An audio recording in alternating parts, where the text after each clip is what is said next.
Hi friends, today recipe వచ్చేసి పూరి చేసి చూపించబోతున్నానండి. మనం ఎప్పుడు చేసిన పూరీలు చక్కగా పొంగుతూ రావాలంటే ఇలా టిప్‌తో పూరీలు చేయండి, బాగా వస్తాయి. ఒక బేసన్‌లోకి 2 కప్పుల గోధుమ పిండి, పావు కప్పు వరకు బొంబాయి రవ్వ, తగినంత సాల్ట్, 2 స్పూన్ల వరకు నూనె వేసేసుకొని, తగినన్ని నీళ్లు పోసేసుకొని దీన్ని చపాతీ పిండిలాగా మెత్తగా కలుపుకోవాలి. ఆ పిండి కలుపుకున్న తర్వాత దీనిపైన ఒక స్పూన్ నూనె వేసేసుకుని అప్లై చేసుకుని మూత పెట్టేసుకుని 10 నిమిషాల పాటు పక్కన పెట్టేసుకోవాలండి. ఇక్కడ కర్రీ ప్రిపేర్ చేయడానికి ఉడికించుకున్న బంగాళదుంపలు 3 తీసుకుని తొక్క తీసేసుకుని ముక్కలుగా కట్ చేసుకోవాలి. అలాగే 2 ఉల్లిపాయలని సన్నగా పొడుగ్గా కట్ చేసేసుకోవాలి.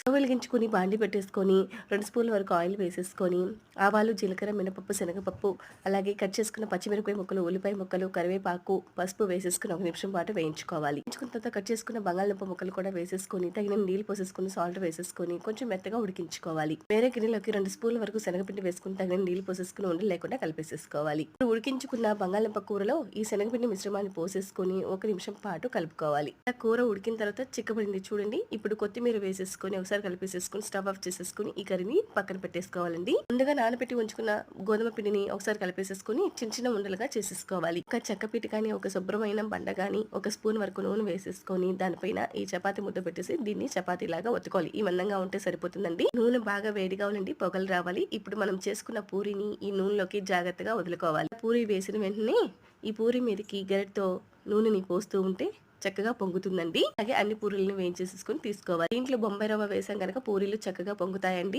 మనం రెడీ చేసుకున్న పూరీ కర్రీ పూరితో తింటే చాలా బాగుంటుంది. హోటల్ స్టైల్లో రుచితో ఉంటాయి.